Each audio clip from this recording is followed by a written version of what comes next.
Welcome to the, bienvenue au séminaire en informatique cognitive. Je parlerai anglais maintenant pour l'introduction parce que la présentation sera faite en français. So welcome to the Cognitive Informatics Seminar at UQAM. This week, we have speakers who will be touching on themes that have been appearing frequently in this series, notably last year also, and 1 month ago with the presentation of Yoshua Bengio. Let me put it into a little bit of context. I'm not going to take, don't worry, Laurent, I won't take a lot of your time. I just want to put it into a context. It has been observed in cognitive psychology and in cognitive neuropsychology, neurobiology, that some, not all, categories, a category being a set of objects or features or states or events that that have something in common that distinguishes them from other categories. And a great deal of what it is that we do is to categorize, including just about every word of the language is the name of a category. So it's very important to know how categories are acquired and how they're represented.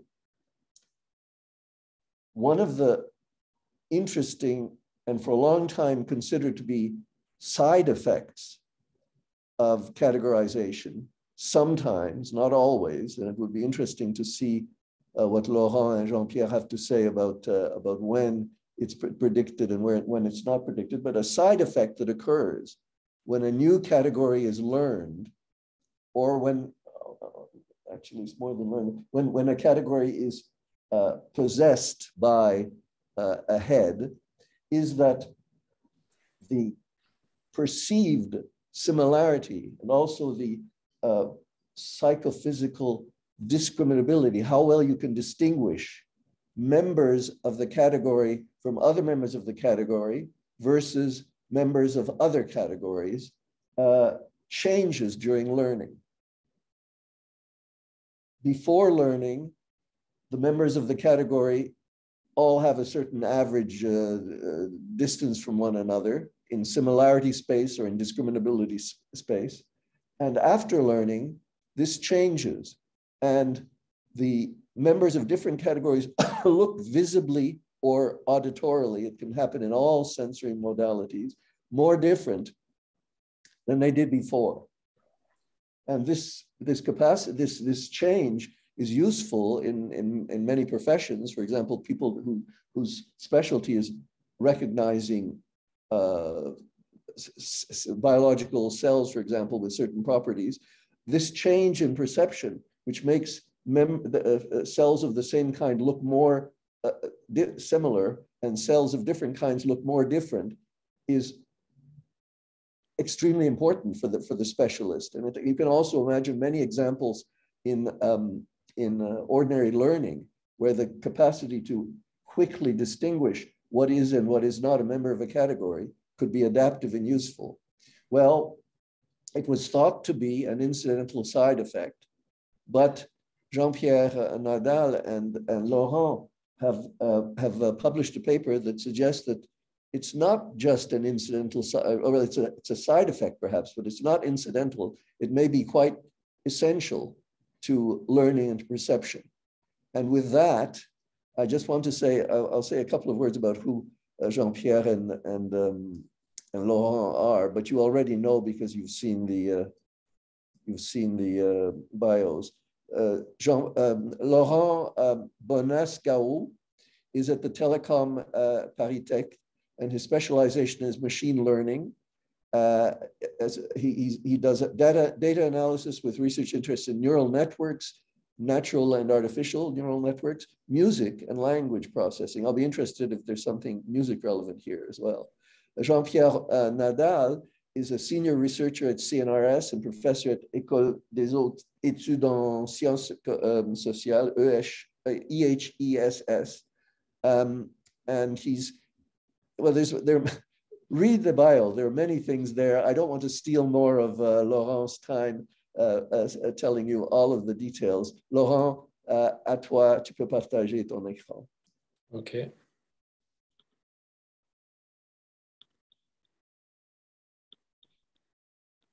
Très bien. Merci beaucoup.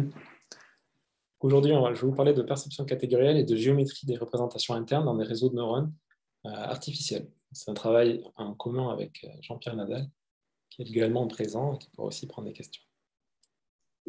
Alors, ce travail essentiellement est divisé en deux parties à cet exposé ici. Une première partie qui remonte à quelques années, essentiellement, l'essentiel de ce travail, est une approche de théorie de l'information pour étudier la perception catégorielle. Il y a des outils mathématiques issus de la théorie de l'information. C'est une partie un peu plus technique que la deuxième, et je vais essayer de l'expliquer à chaque fois avec des mots essentiellement, ce que veut dire chaque élément. Et dans un deuxième temps, inspiré, disons, par cette première étude, on va étudier des réseaux de neurones artificiels, différents types d'architecture, différents types de bases de données, pour essayer de voir un petit peu ce qui se passe dans ces réseaux lorsqu'ils apprennent à catégoriser, justement. Avec notamment à la fin quelques minutes sur la notion de bruit et comment cet apprentissage, cette géométrie qui est modifiée, va avoir une influence sur le bruit. Et donc, avant tout, qu'est-ce que la perception catégorielle? Alors, Étienne en a dit quelques mots. De toute façon, tout le monde connaît un petit peu ça dans la vie de tous les jours, une expérience commune, comme on peut la voir, tel qu'on le perçoit et tel que c'est représenté, est à travers l'arc-en-ciel. Donc, l'arc-en-ciel tel qu'il est physiquement est constitué de différentes couleurs, et en fait, il y a un changement continu dans la longueur d'onde qui représente avec toutes les couleurs qu'on peut le voir. Et typiquement, on peut le percevoir et le représenter comme dans cette petite image à droite, avec des bandes de couleurs assez discrètes. Il s'agit là à la fois d'un ressenti au niveau de notre propre qualia, mais aussi quelque chose de quantitatif qu'on peut mesurer, par exemple en regardant la façon dont on discrimine des couleurs. Dans ces travaux de perception catégorielle, commencés dans les années 50, et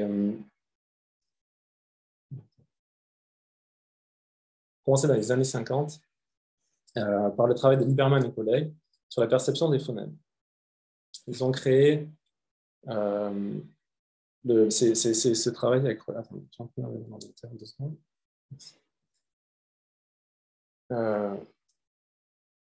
Dans ce travail, les auteurs ont créé un continuum synthétique. Ils ont conçu un continuum de bas à da, donc de la consonne B à D, de bas à da, en faisant varier continuellement les formants. Donc ici, dans la petite image que l'on voit, un abscisse, on a le temps, un ordonné, la fréquence, et on a 7 stimuli différents, avec donc des banques d'énergie que l'on voit, qui sont les formants.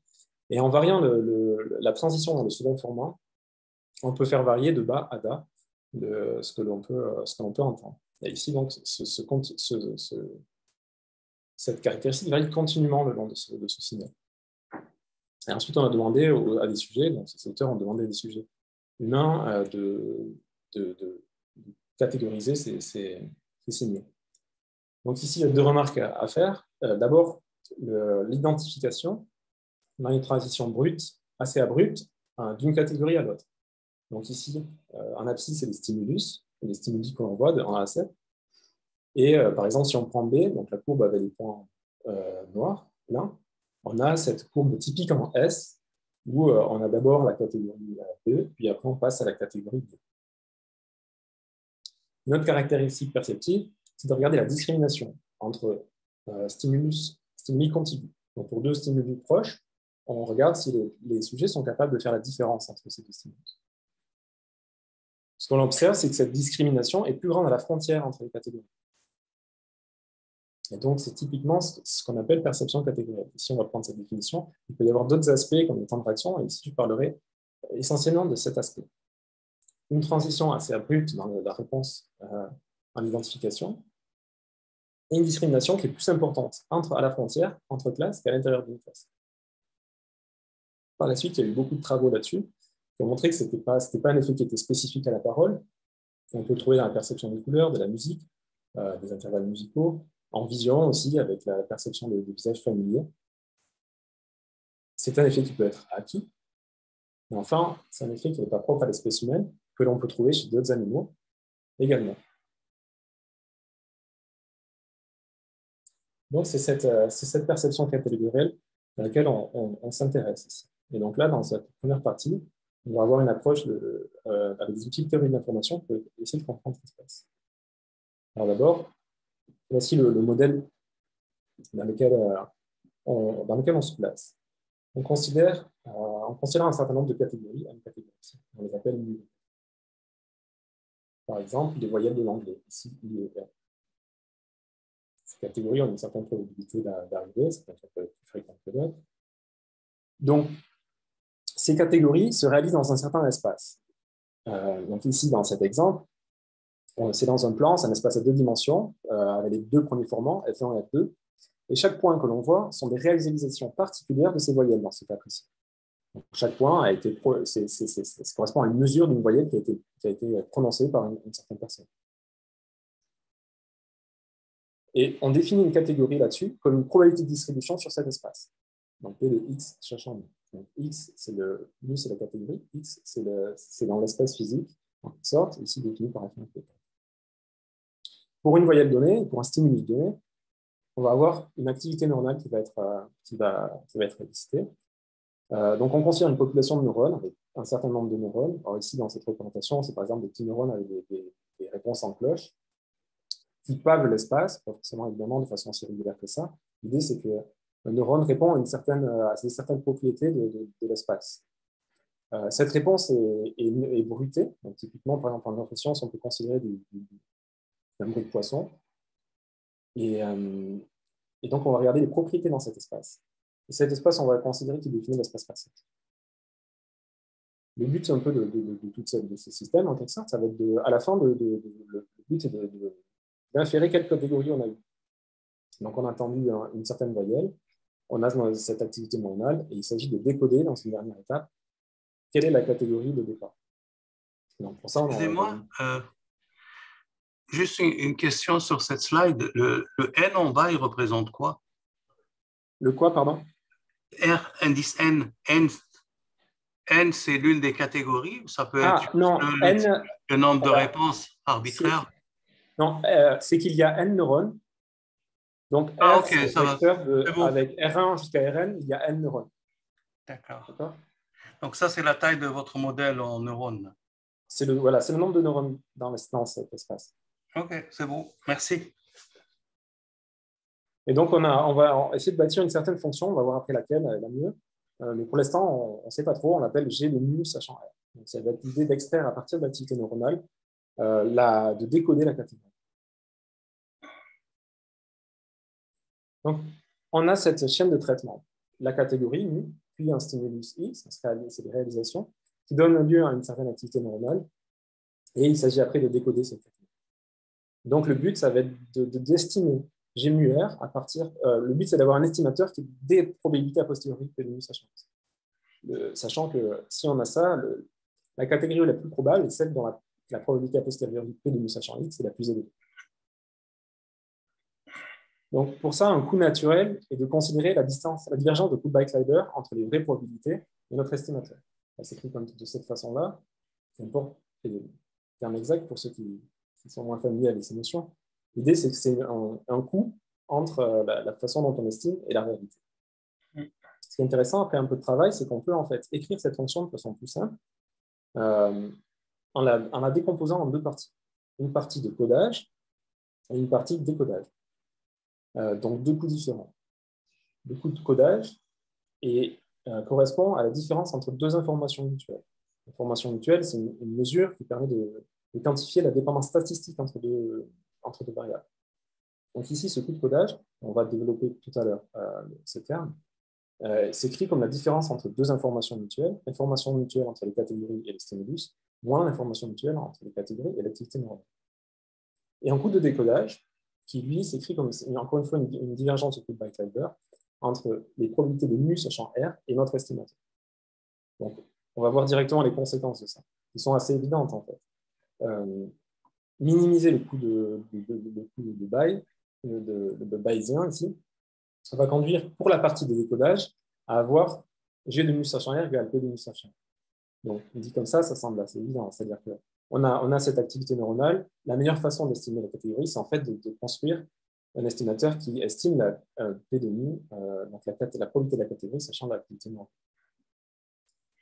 neuronale. Pour la partie de codage, on a si là on considère fixe les catégories, on s'intéresse au codage.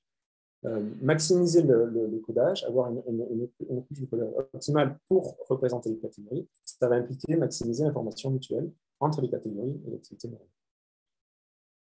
Donc on s'intéressait essentiellement à ce point. Cette information mutuelle donc, caractérise l'efficacité du codage, à quel point l'activité neuronale donne de l'information sur les catégories.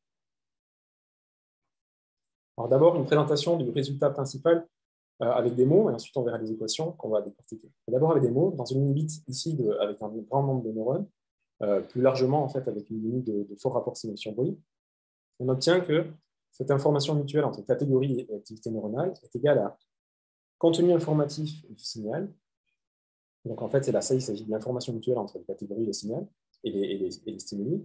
Donc c'est une sorte de bande supérieure, on ne pourra pas faire mieux que ça, moins un terme qui correspond à la moyenne dans l'espace d'entrée entre, au numérateur, l'incertitude en catégorisation et au dénominateur, la sensibilité neuronale.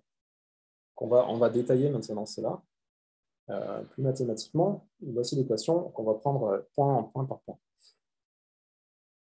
L'information mutuelle entre catégorie et activité neuronale est égale à l'information mutuelle entre catégorie et stimuli, moins ce terme correctif, c'est 1,5 fois la moyenne sur l'espace d'entrée du rapport entre deux informations Fisher. L'information de Fisher F4 de X et F4 de X. Et on va discuter chacun de ces points. D'abord F4 de X. F4 de X est l'information de Fisher qui caractérise l'incertitude en catégorisation. Elle est indépendante du code neuronal et ne concerne que les catégories.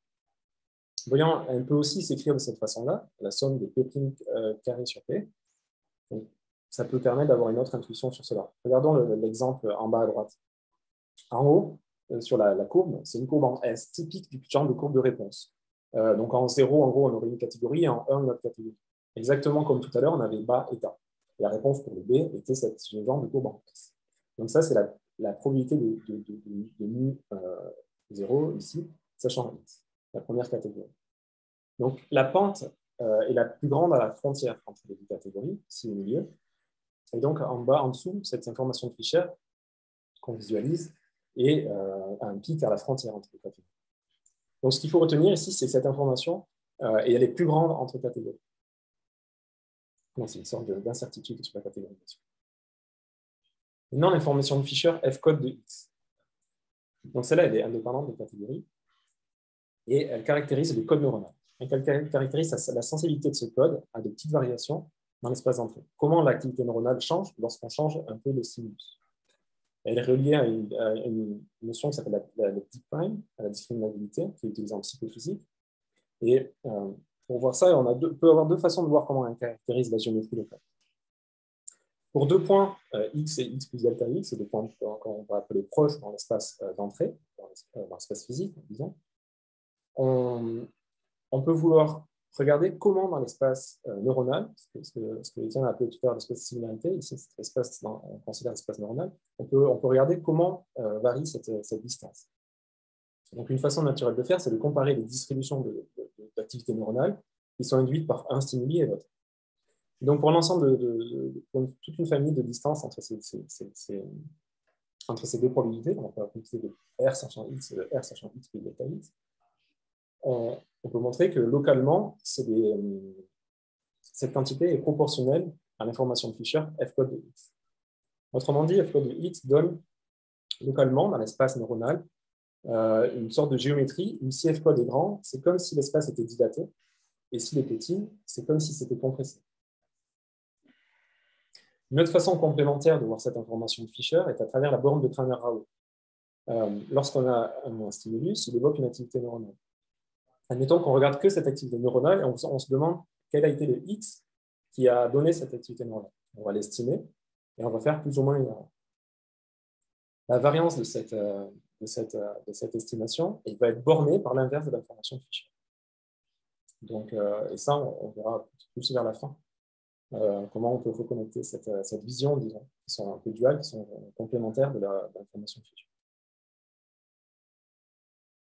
Juste un mot pour dire qu'on va voir le détail plus tard, mais cette équation ici est présentée à une dimension, mais en fait se généralise d'autres cas, à des cas à 4 dimensions, où à la place d'information Fisher, on a des matrices d'information Fisher, mais essentiellement c'est la même formule, à des cas aussi où les courbes de réponse des neurones ne seraient pas différenciables, même, seraient carrées, à des cas avec un seul neurone avec un bruit faible, etc. C'est quelque chose qui est assez robuste et qu'on retrouve dans pas mal de cas. Donc, de ceci, on peut voir, en fait, si on résume, que la perception catégorielle émerge assez naturellement. On a vu que l'information de Fisher F4 donne l'incertitude en catégorisation, et donc elle est la plus grande entre catégories, dans les cas où c'est le cas, avec ce type de regroupement.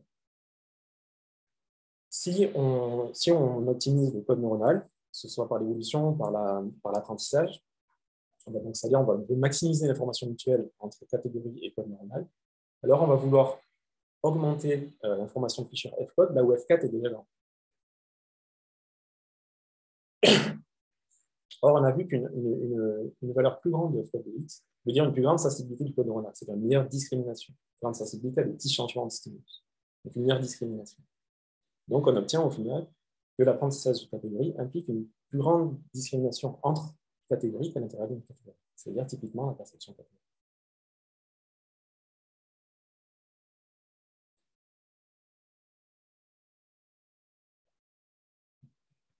Donc, dans cette deuxième partie, je vais présenter comment un peu cette première étude peut se guider un petit peu une étude sur les réseaux de neurones artificiels et la perception catégorielle dans les réseaux de neurones artificiels. On va faire différents cas et cette partie sera avec plus d'expérience numérique. D'abord, dans la première partie de cette deuxième partie, on va faire des expériences numériques en copiant un petit peu, en s'inspirant vraiment de ce qui a été fait en neurosciences, peut-être encore fait d'ailleurs, en neurosciences et en sciences cognitives, dans l'étude de la perception catégorielle. Donc d'abord, on choisit une tâche de catégorisation. Donc ici, en machine learning, en apprentissage massif, on dispose de tout un ensemble de bases de données. Typiquement, là, on va utiliser une base de données de chiffres écrits et des bases de données d'images naturelles. Ensuite, on choisit une architecture normale. Donc, par exemple, c'est ce qu'on utilisera dans cette présentation, perceptron multicouche ou des réseaux neuronaux à convolution. Donc, cette architecture neuronale, on l'entraîne par apprentissage supervisé sur cette tâche de catégorisation. Indépendamment, on génère un continuum. De même que au tout début, dans l'expérience de Lieberman, ils ont créé ce continuum entre bas et bas. Là, on va créer des continuums entre deux éléments de cette base de données, ou plusieurs continuums. Et enfin, on va étudier la perception catégorielle en présentant ces séquences, et on va voir comportementalement et dans le détail neuronal ce qui se passe pour étudier les effets de l'apprentissage sur les représentations. Alors, on va commencer avec un exemple extrêmement simple pour fixer les idées, qui est une sorte d'exemple d'idée un petit peu, juste à une dimension. On considère une ligne avec deux catégories gaussiennes, centrées donc de part et d'autre de 0. La tâche est apprise par un réseau perceptron multicouche avec une couche cachée. Et le continuum qu'on utilise ici est simplement en fait des points régulièrement répartis sur cette ligne. Donc on trouve la chose suivante. Alors la figure, l'axe des X, c'est donc ce continuum, en fait, c'est aussi l'espace, c'est une dimension. Les lignes pointillées bleues et rouges correspondent aux probabilités a posteriori de la catégorie 1 et 2. Donc par exemple, si on prend la bleue, on retrouve cette courbe en S typique, qu'on a vu plusieurs fois déjà.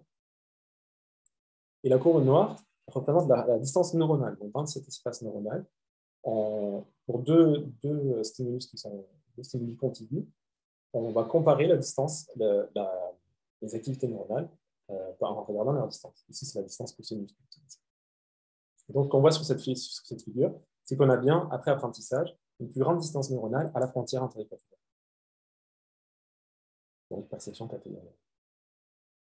Voyons maintenant un exemple un petit peu plus complexe, avec une base d'apprentissage qui est un classique dans la littérature sur l'apprentissage machine, qui est la base AMNIST, qui est une base de chiffres écrits à la main. Une base assez importante, avec 60 000 images dans la base d'apprentissage et 10 000 images dans la base de test. Il y a 10 classes. Ici, chaque ligne correspond à une classe, donc les chiffres de 0 à 9, et chaque colonne correspond à un exemple. Évidemment, il y en a beaucoup plus, mais là, c'est juste pour marquer un petit peu les idées. Le réseau qu'on considère est un perceptron multicouche avec 3 couches cachées.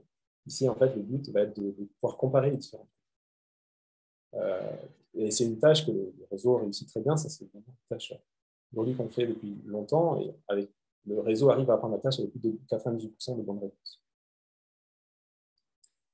Ensuite, on génère un continuum, en fait, des continuums, à partir de la base de test. Pour cela, en 2 mots, on a bâti un autoencodeur qu'on a fait apprendre sur la base d'apprentissage. Le but était on lui donne un chiffre à l'entrée et il doit le reproduire avec une forme typique d'un autoencodeur, avec un bottleneck.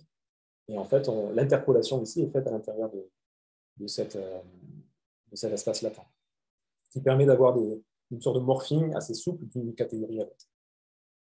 Donc voici quelques exemples. Par exemple, la première ligne, on va de 4 à 9. Alors les points extrêmes sont dans la base de test. Les points au milieu sont générés grâce à cette méthode. Ici, par exemple, on va de 4 à 9 en fermant avec sortable. Si on peut prendre notre exemple sur la ligne 4, on va de 1 à 7 en s'inclinant un petit peu, puis en agrandissant la barre. Donc on peut présenter chacun de ces continuums au réseau. Ici, je ne vais pas présenter, mais en fait, on a perception catégorielle sur chacun de ceux-là. Si je présentais un résultat moyen, où on aligne toutes les frontières pour que ça choisit le réseau, et on regarde les résultats par couche. Et donc, on obtient ce résultat suivant. Ici, à 0, c'est l'alignement avec la frontière.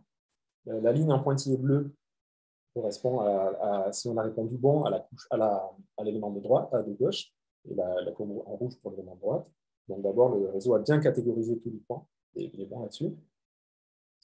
Et ensuite, du rose clair, disons, jusqu'au violet foncé, ce sont la distance neuronale, peut-être qu'on a vu ce que c'était, pour chacune des 3 couches cachées. Donc première chose, on voit qu'il y a à nouveau, on a la perception catégorielle qui émerge naturellement, on s'y attendait. Et phénomène également intéressant, c'est qu'en fait, il s'agit d'un phénomène graduel. Plus la couche est profonde, plus cet effet de perception catégorielle est prononcé.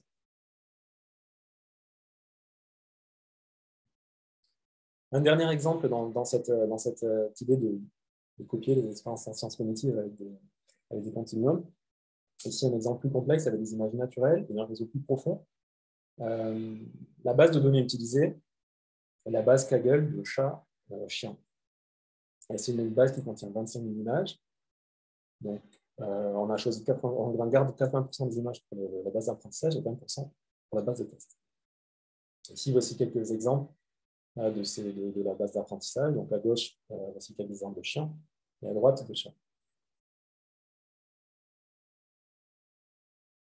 Le réseau de neurones utilisé est un réseau à convolution assez profond, avec 10 couches cachées. C'est-à-dire qu'il s'agit en fait de 3 blocs. Chaque bloc, il y a 2 couches de convolution, une couche de max pooling. Ça définit un bloc. On en a 3 comme ça. Et enfin, une couche de global average pooling, juste avant celle de décision. Et on doit dire, est-ce que c'est un chat ou un chien? Donc après apprentissage, la performance en classification est à peu près de 95%. Donc là, on peut considérer, disons, que le réseau a appris la tâche. Et là, on va présenter un continuum au réseau. Alors ici, ce continuum a été généré avec un réseau qu'on appelle GAN, Generative Adversarial Network, réseau adversarial génératif, qui était entraîné sur ImageNet, une très grosse base de données d'images naturelles, avec plus de 1000 catégories. Donc c'est ici, ce réseau, disons, est complètement indépendant du premier réseau, de la première tâche. Et on génère grâce à ça un continuum ici qu'on a choisi circulaire. Donc, on va d'un chien tout à gauche à un chat, puis un autre chat, puis un autre chien, et on revient au chien de départ. L'idée en faisant ça, c'est de pouvoir aller d'une catégorie à l'autre, mais aussi de se balader à l'intérieur de la même catégorie, faire une sorte de contrôle. Donc, on fait ça deux fois on traverse, et deux fois, on se balade à l'intérieur de la même catégorie. Voici le résultat. D'abord, les pointillés bleus et rouges, qui sont donc les réponses du réseau. On voit que le réseau a réussi à catégoriser les différentes images en chat et en chien. Déjà assez remarquable en soi, il y a quelques années.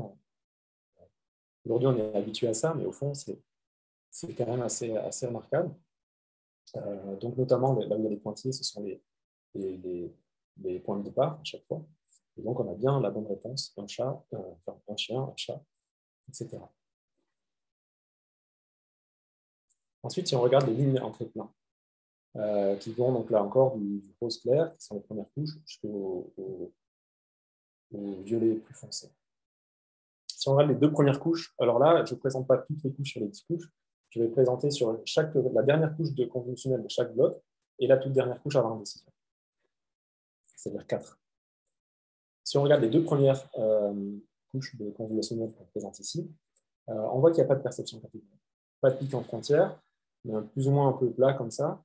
En fait, on voit qu'ici, il y a un pic qui a l'air au moment où ce chien tire la langue. Et on a le sentiment que cette distance reflète en fait les différences dans l'espace d'entrée, dans l'espace des pixels. En fait, on peut s'amuser à regarder ces différences dans l'espace d'entrée. Ici, c'est la figure du haut. C'est exactement la même figure, sauf que là, en vert, c'est la courbe qui regarde la distance dans l'espace des pixels. Et on voit effectivement qu'il y a ici un pic. Ensuite, la dernière couche de convolution dans le dernier bloc, je vais y revenir après, je vais plutôt parler de la toute dernière couche avant la décision. C'est une couche intéressante qui est en violet foncé et qui est du genre un peu un effet très fort de perception catégorielle, du type tout ou rien. À l'intérieur d'une catégorie, on n'a aucune discrimination, et entre catégories, on a ici cette discrimination, comme si la discrimination était faite uniquement sur les étiquettes. Et enfin, entre les deux, donc cette couche en violet plus clair, qu'on voit ici, on a un mélange de ces deux comportements. On a un pic de discrimination à la frontière entre les classes et quelque chose qui n'est pas nul à l'intérieur des classes. C'est le genre de comportement qui est très intéressant. On a un mélange un petit peu d'une capacité à être capable donc, à discriminer à l'intérieur d'une classe, mais quand même, l'espace est dilaté entre les classes. Ici, juste très rapidement, un autre exemple. C'est pas un exemple qui a été spécifiquement choisi. Voilà un autre exemple avec différentes poses. Ici, on les voit plus de pieds en entier. Toujours chat, chien, c'est la même chose. On voit que le résultat est robuste avec ce même genre de comportement, des bonnes performances sur qu'est-ce qui est un chat et un chien, et ce comportement extrême, les premières couches qui ne sont pas catégorielles, les dernières qui l'est extrêmement, et entre les deux, vraiment un comportement mixte.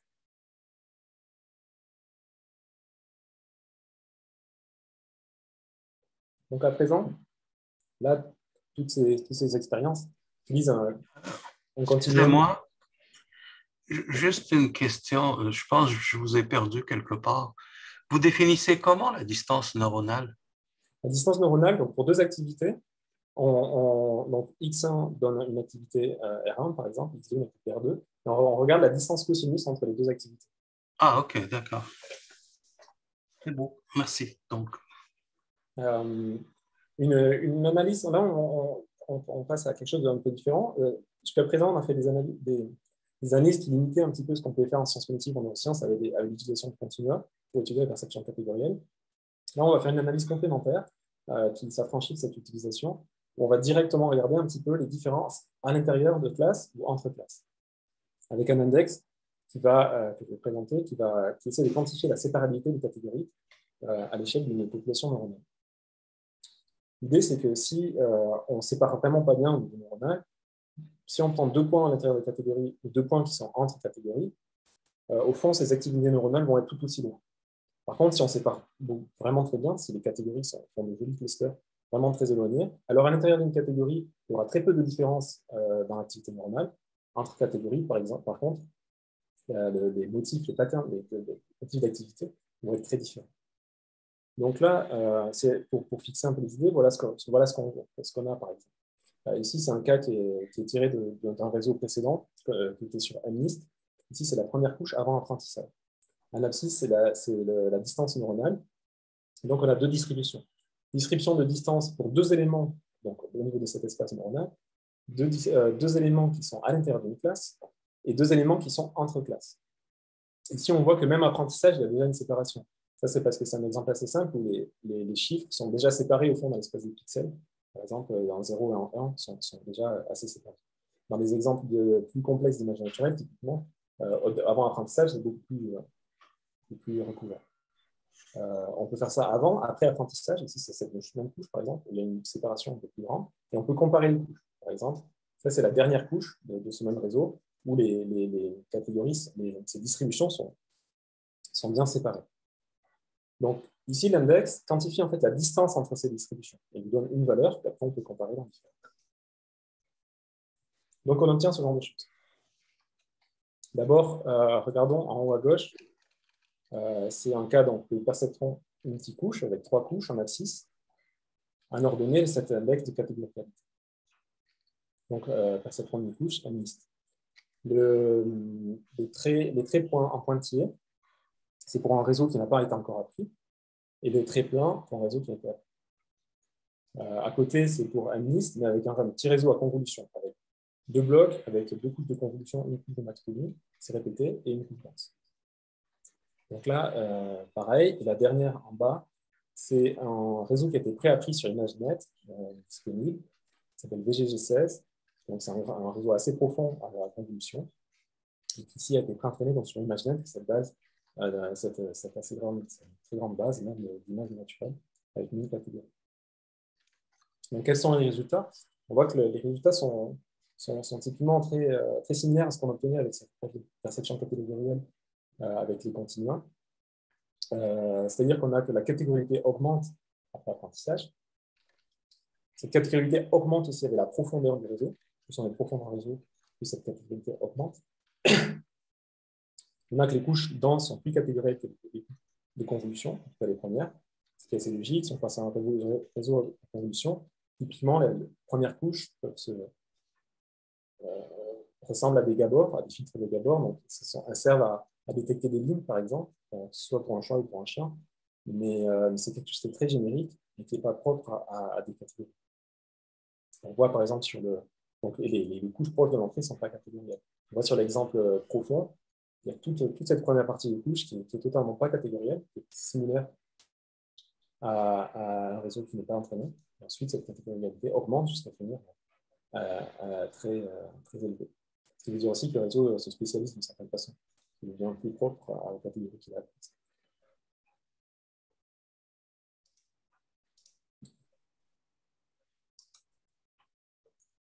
Dans cette dernière partie, je voudrais parler un peu de cette conception un peu duale de la géométrie à travers le bruit, et notamment dans les cas d'une étude de Luthier et collègues de 2015, qui essaie de voir le dropout, le bruit neuronal, comme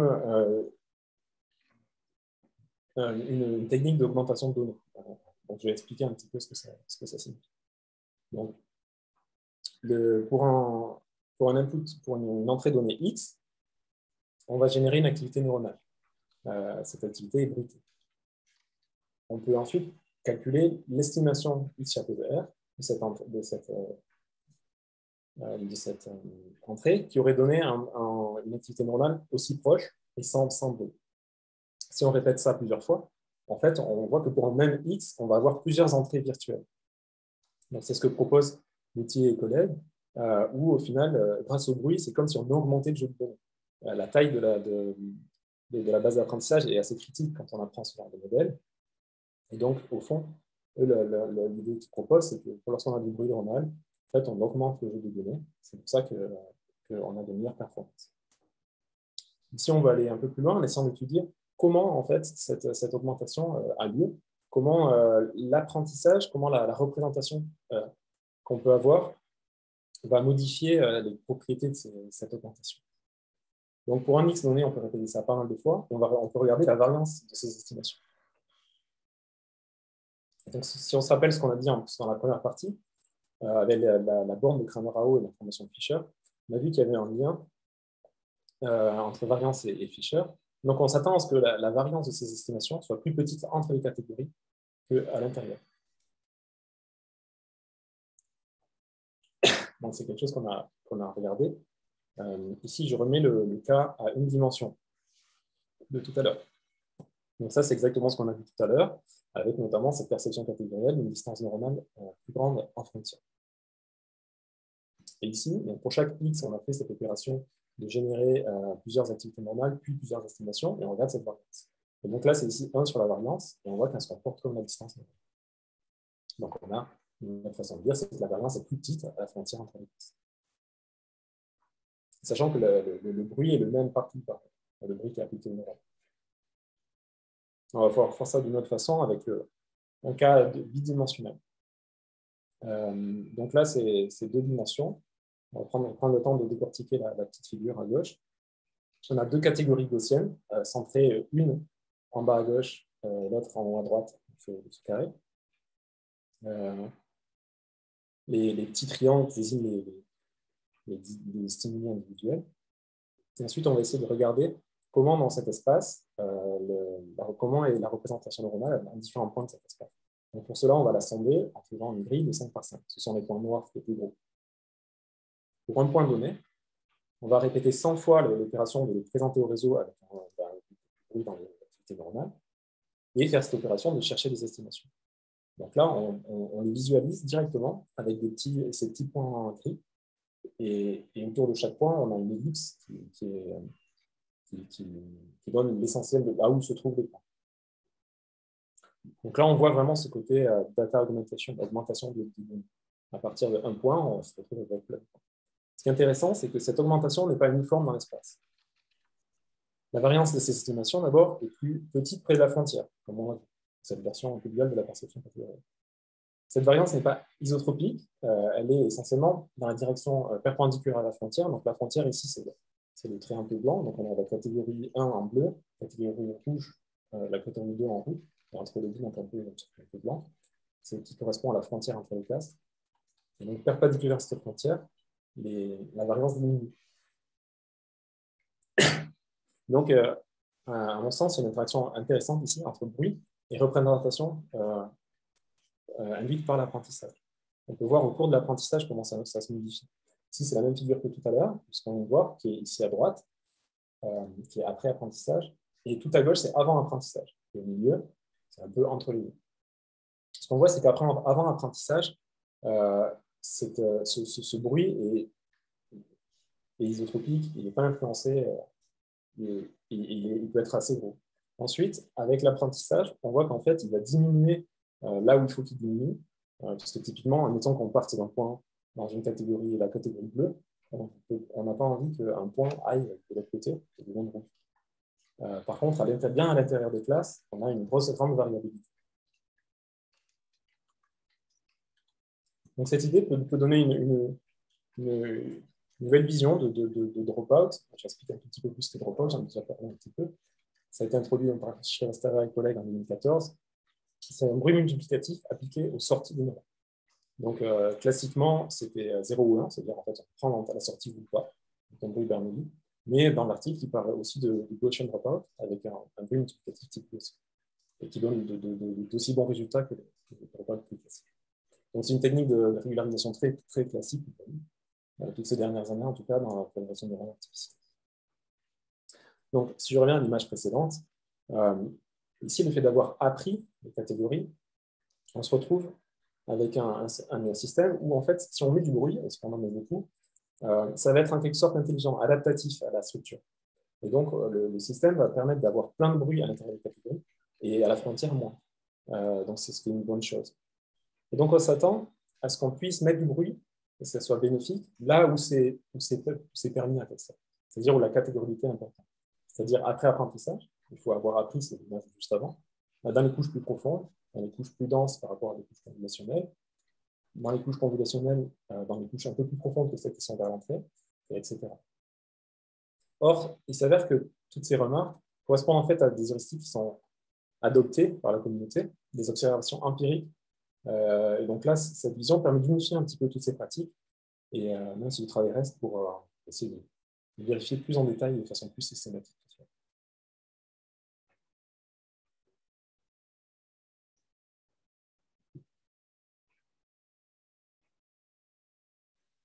Alors, une conclusion. On a vu que dans ce cadre, la perception catégorielle implique l'apprentissage de catégories implique naturellement la perception catégorielle. On voit qu'en fait, on a des effets tout le temps de ce qu'on a pu appeler par le passé des boundary effects, des effets de frontières. Au tout début, la perception catégorielle était vue comme quelque chose éventuellement de tout ou rien, avec aucune discrimination à l'intérieur et 100% entre. C'est quelque chose qu'on n'a jamais trouvé expérimentalement. On trouve systématiquement de la discrimination à l'intérieur des catégories et une pique de discrimination entre. Et c'est typiquement là ce que l'on trouve. En fait, on trouve même un gradient dans ces phénomènes. C'est quelque chose de totalement continu dans les premières couches, totalement discret dans les couches de décision. Et entre les deux, quelque chose qui se bâtit, qui émerge, où on a à la fois de l'information individuelle et de l'information catégorielle qui se bâtit petit à petit. Une remarque, ça correspond assez bien à ce qu'on sait de notre système visuel. Les premières couches du genre V1 ont une représentation non catégorielle. Les couches de décision à la fin, type dans le préfrontal, cortex préfrontal, sont beaucoup plus discrètes pour prendre une catégorie, y compris à l'échelle d'un neurone individuel. Par contre, entre les deux, typiquement dans le cortex inférotemporal, on a un mélange entre toutes ces informations. Et de façon très importante, cette information, notamment l'information catégorielle, elle ne peut se voir qu'à l'échelle de la population neuronale. Donc, dans toute cette présentation, à chaque fois, j'ai travaillé à l'échelle de la population, on a travaillé à l'échelle de la population neuronale. Et si on regarde un seul neurone, on passe à côté de cette information. Et enfin, le dernier point qu'on vient de voir, on suggère en fait que l'impact du bruit dans le réseau, même si le bruit lui-même reste sa valeur, par exemple, reste la même, elle dépend en fait de la géométrie qui a été apprise. Donc, elle dépend de l'apprentissage, elle dépend des étapes de l'apprentissage, elle dépend de la profondeur dans le réseau et du nombre d'exemples qu'on a pour apprendre, etc. Donc, voilà, merci. I would like to thank the presenters for a very fascinating and stimulating talk. Merci à tout le monde. Merci. Merci beaucoup pour l'invitation, pour la discussion.